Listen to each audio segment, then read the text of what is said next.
Welcome to July's edition of these inspiration videos featuring also the results of the monthly competition and some critique of 5 of the entries. So thanks to everybody who entered last month. All your images for June had quite a few entries, and it was actually quite tough to pick a top 5, but hopefully you'll enjoy these images. A winner this month wins the Photographing the Peak District book by Chris Gilbert and Mick Ryan, and published by FotoVue. And thanks to FotoVue for supporting the competition and providing the prize.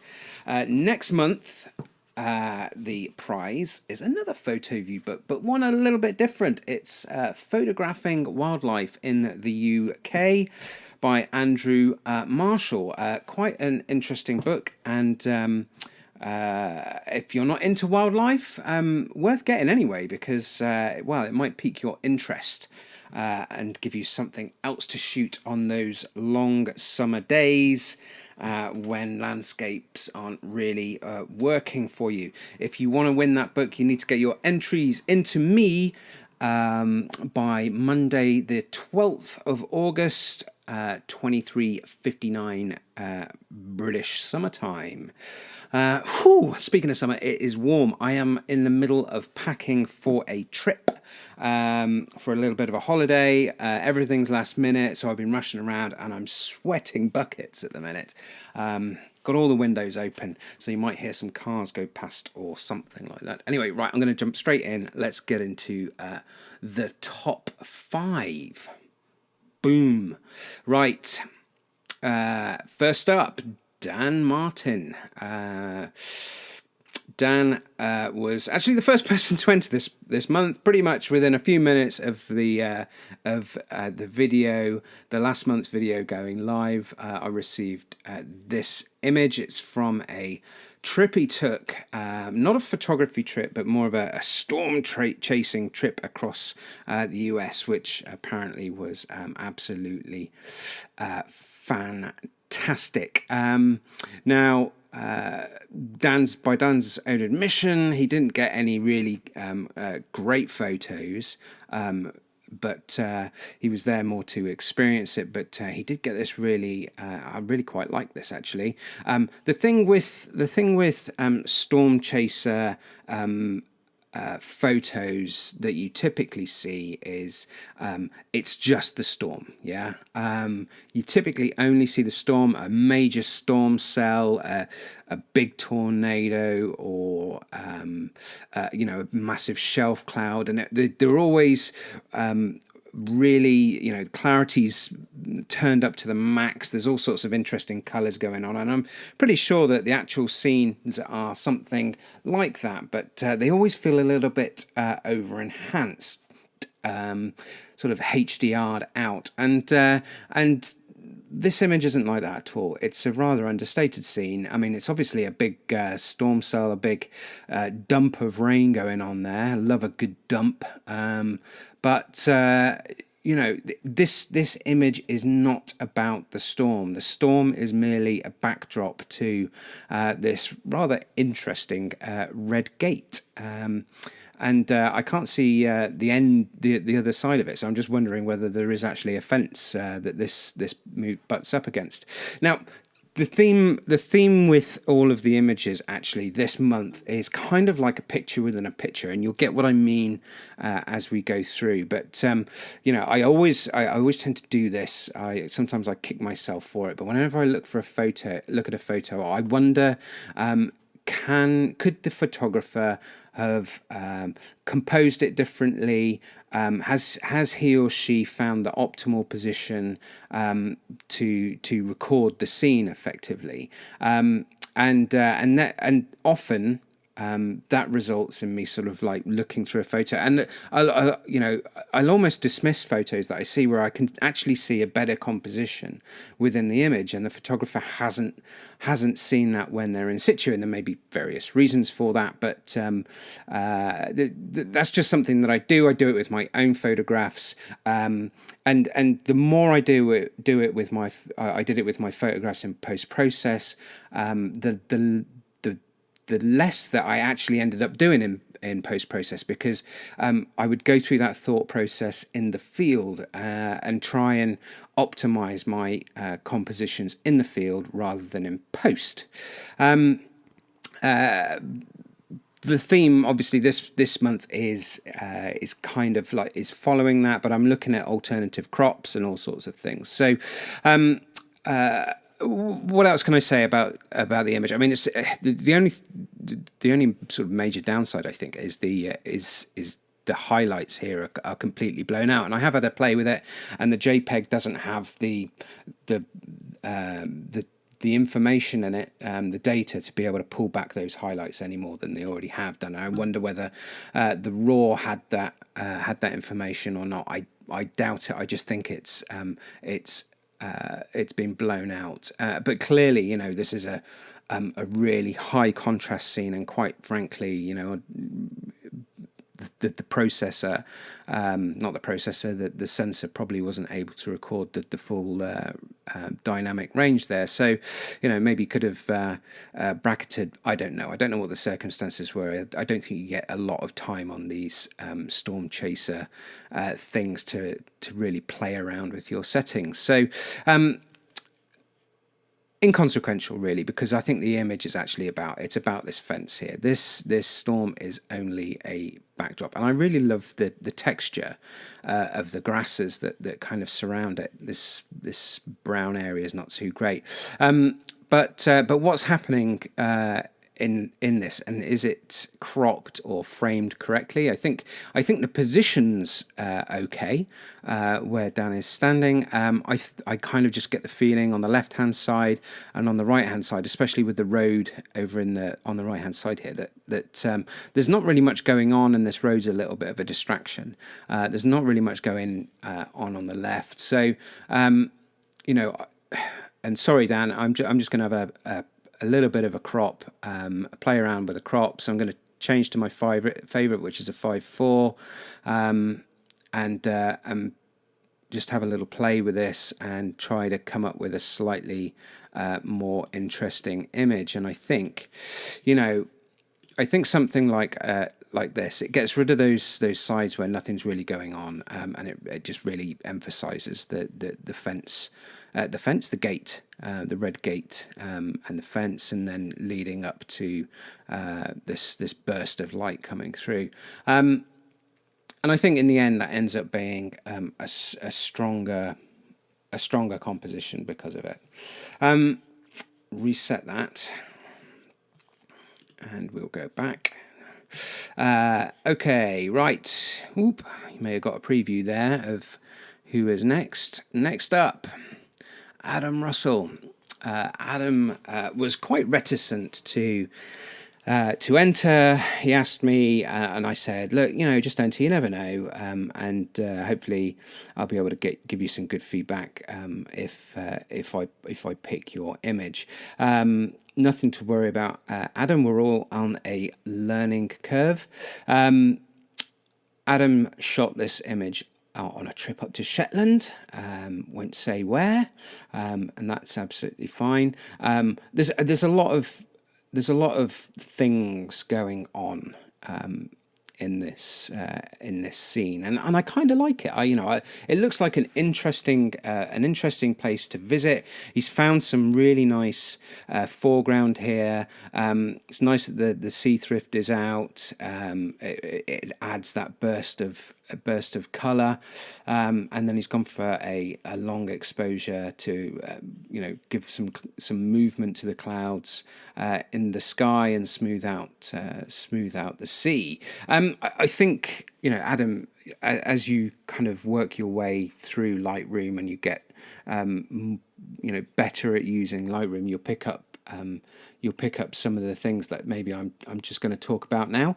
But all interesting, all hopefully interesting and constructive feedback. So in essence, I think the composition generally works. You've got some nice separation between the top of this rock here, and the headland in the distance. There's none of this, the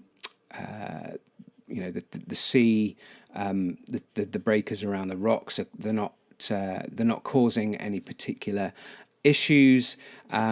This rock over on the right hand side, just there. Probably think about cropping that out or cloning that out. It just sticks in, your eye goes straight to it. This little bit of bright water on the left hand side, this little puddle, is another thing that caught my eye on the edge. And then the sea thrift down in the bottom right hand corner, and I don't think that works that far into the corner, and the fact that because it's a long exposure, there was some movement clearly. It just looks a little bit ugly. Now, what you could have done was shoot a long exposure and a regular exposure, and then blended the two so that you wouldn't get the movement of these this vegetation, the sea thrift. In the image, it'd be static, and maybe that's something that you can look at in the future. The clouds are kind of in the right place. They're heading in the right direction. There's some interesting. I don't know what's going on. I don't know if you've applied chromatic aberration correction, but there's a and it's fairly low res image. So I've zoomed in and. Don't anybody take this to be out of focus or anything. I think it actually is on the original, but it's just a fairly low resolution image. But there's some chromatic aberration along here, and the green, you can see it, or cyan or whatever you want to call it. So maybe just click that box in Lightroom to get rid of it. It's pretty simple. And yeah, like I say, I think the composition is generally okay. There's just a few minor issues that can be dealt with by cloning or cropping very slightly differently. And like I say, I quite like this. I mean, it's an interesting foreground. This lichen is kind of cool. But have you noticed? I don't know. Obviously, I'm looking at this on my screen, and my screen is calibrated. I don't know what your screens are calibrated like at home, but this looks pretty bright. And if I just darken down the background, you'll notice now that the background is black, just how bright that image is. And although looking at the histogram, it kind of looks correctly exposed on the histogram. When you look at it on the screen, it just looks overly bright. So I'm just going to do something, Adam, and that is very, very quickly. I would do this properly if I was spending time on it, but I'm just going to darken down that foreground very slightly by about a stop. There we go. And you see how that kind of reduces the luminosity of the overall photo. You do a better job of it by using the brush tool or something to get these edges darker as well. But it just looks a little bit more balanced and less bright. And I think now it's starting to really come into its own, and you begin to see that actually here you've got the sun's coming in, or the light is coming in from the right hand side. You've actually got shadow in the image where the sun isn't striking behind on this side of the rock, and it just begins to feel a lot more balanced. Come back. I mentioned, pictures within pictures, so I'm just going to actually recrop very slightly, just to see what happens. Just get rid of that a second, and I want to get rid of that on the right-hand side. Perhaps that rock as well, this little rock. And I just think that crop, would I go for the 5.7? 5.7's a little bit narrow. Actually, it gets rid of this this pool of water on the left hand side as well. So 5x7, possibly. That looks maybe a little tight now. I just don't like 5x7. It's just, yeah, I go back to a 5x4. Just needs a little bit more sky up there. There we go. Maybe that works a bit better. And you could probably just clone that little bit of rock out there and maybe do something about this under here. But I think that ends up being a more balanced image compositionally. The light looks a little bit better, and I think it just needs a little bit more work and a little bit more thought about it, Adam. But yeah, overall, I liked it. It was bright. It was a happy image, if I could call it that. It's just looks like a nice place to visit. Gosh, I am absolutely rambling on. Next up, we've got Rich Walker with this image from Dartmoor, one of the tours in Dartmoor, and there's like 4 people up here. So it's not a pure landscape image because it's got some people in there, but they add some scale into it. I don't know. I find Dartmoor a little bit boring personally, and I don't know why. Maybe it's a bit too rounded for me rather than pointy. I like mountains and things, and I find this with the Peak District as well. It's actually quite flat. There's some deep valleys and things, but the Peak District's pretty flat when you're on top of a hill. The horizon line is generally quite flat. So, and I think that's maybe the case a bit with Dartmoor. But it's some lovely light, absolutely fantastic. My thoughts around the comp are, I can kind of see that you've wanted to include these rocks here as some kind of like a foreground, but I don't think they're strong enough. They're not a strong enough feature to capture my imagination. The main feature is the tour, yeah, and going back to the theme around pictures within pictures and recropping, I kind of feel, and I'm just going to change that to a 16:9. I kind of feel that this image would benefit from a much tighter crop, and perhaps a 16:9. And the reason is because that foreground doesn't really do a great deal, and it's all about the tour. You can, if you eliminate that foreground, you kind of like make the tour almost. It's you could be in a mountain. You could be in the mountains. You remove that reference, I think, of the horizon.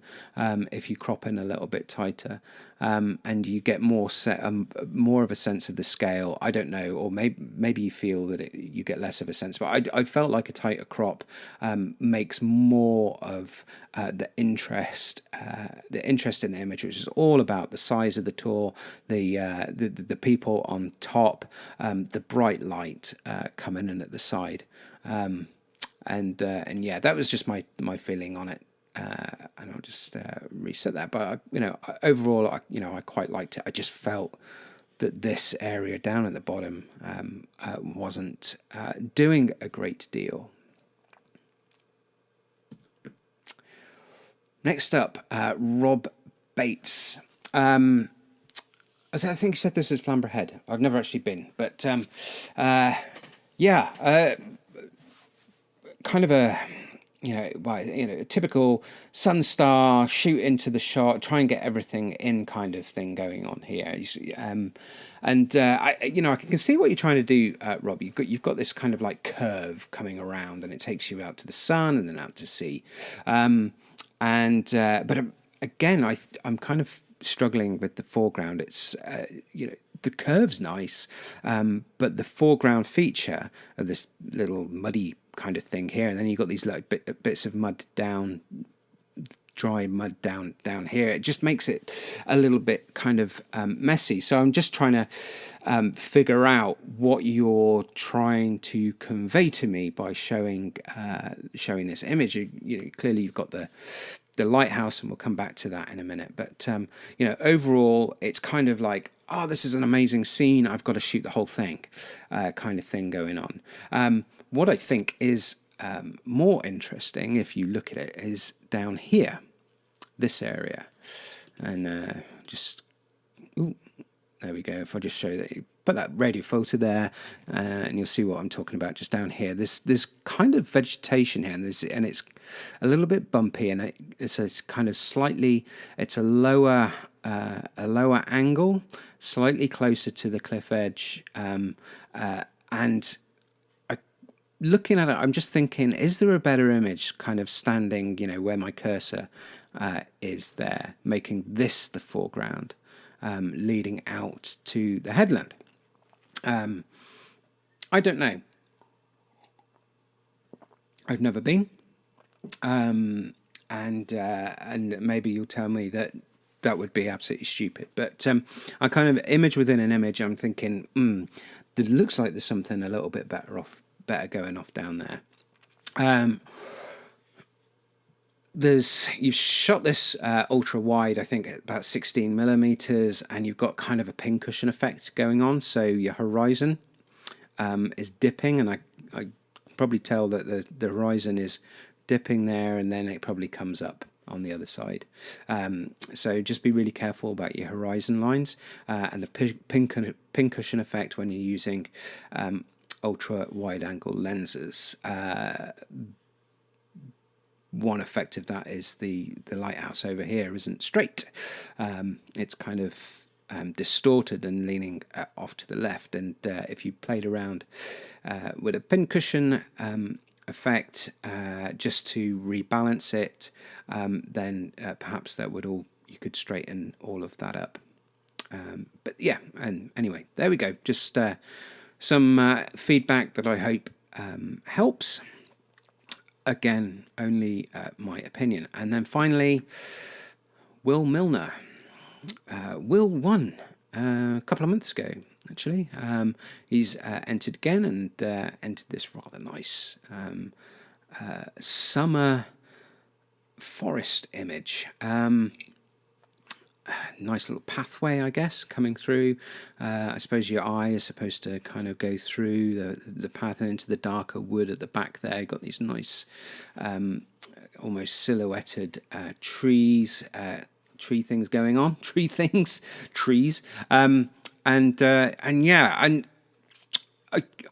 It's initially a nice image. When I opened it, I was like, oh, that's rather nice. And then I was kind of like looking at it a little bit more, and just like it's just not sitting well. There's something not right. I felt personally. This little stump down the right hand corner just kind of looks out of place. It's right on the edge, and I'm kind of like, it'd be really nice if that wasn't there. And then you've got this tree, really dark on the right hand side, which is going up there.